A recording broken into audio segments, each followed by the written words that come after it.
नमस्कार शेतकरी मित्रांनो, शेतकरी नेते रविकांत तुपकर यांच्या माध्यमातून शेतकऱ्यांना मोठा दिलासा काय आहे सविस्तर माहिती जाणून घेणार आहोत। त्यासाठी नक्की व्हिडिओ शेवटपर्यंत पहा। तसेच चॅनल सबस्क्राइब केला नसेल तर चॅनल अवश्य सबस्क्राइब करा। चला जास्त न वेळ घेता व्हिडिओ सुरू करूया। तर पहा मित्रांनो, शेतकरी शेती मजुरांसह निराधारकांचा आक्रोश मोर्चा। सोयाबीनला 9,000 भाव देण्याची मागणी। औसा मराठवाड्यातील शेतकरी शेती मजुरी आणि निराधारांच्या विविध मागण्यांसाठी सोमवारी औसा तहसील कार्यालयावर महाआक्रोश मोर्चा काढण्यात आला। यावेळी सरकारच्या धोरणामुळे शेतकऱ्यांचे वाटोळे केले आहे। पश्चिम महाराष्ट्राच्या तुलनेत ऊसाला भाव का मिळत नाही असा सवाल शेतकरी नेते रविकांत तुपकर यांनी उपस्थित केला। जोपर्यंत सोयाबीनला प्रति क्विंटल 9,000 रुपये, 100% पीक विमा आणि निराधारांना 3,000 रुपये मानधन मिळत नाही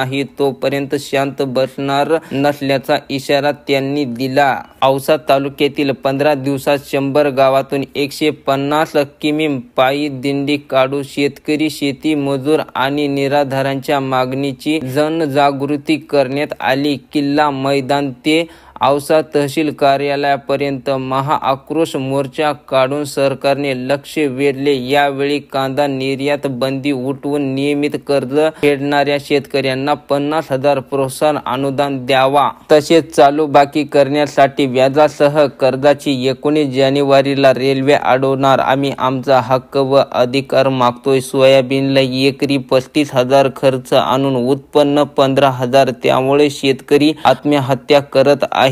सरकारचे धोरण शेतकरी विरोध असल्याने सोयाबीनला 4,500 भाव मिळतो। 18 जानेवारी पर्यंत वरील मागण्या मान्य न झाल्यास 19 जानेवारीला मुंबई गुजरात रेल्वे जाणार नाही। शेतकऱ्यांना न्याय मिळवून देण्यासाठी माझा जीव गेला तरी चालेल, पण शेतकरी शेती मजूर निराधारांना वाऱ्यावर सोडणार नसल्याचे रविकांत तुपकर यांनी यावेळी सांगितले आहे। संपूर्ण रक्कम भरण्याची अट रद्द करण्याची मागणी करण्यात आली आहे। यावेळी शेतकरी विरोधी धोरण राबवण्यात सरकारचा निषेध करण्यात आला। यावेळी शेतकरी नेते सत्तार पटेल, राजेंद्र मोरे, अरुण कुलकर्णी, राजू कसबे, श्यामभाऊ जाधव आदीसह शेतकरी शेती मजूर आणि निराधार उपस्थित होते। तर अशा प्रकारे मित्रांनो, शेतकरी नेते रविकांत तुपकर यांच्या माध्यमातून शेतकऱ्यांसाठी अतिशय महत्त्वपूर्ण मागण्या मागवण्यात आलेल्या आहेत। मित्रांनो, तुमचे मत काय आहे नक्की कमेंट बॉक्स मध्ये कळवा। व्हिडिओला लाईक करा, चॅनलला सबस्क्राइब केलं नसेल तर चॅनलला अवश्य सबस्क्राइब करा। धन्यवाद।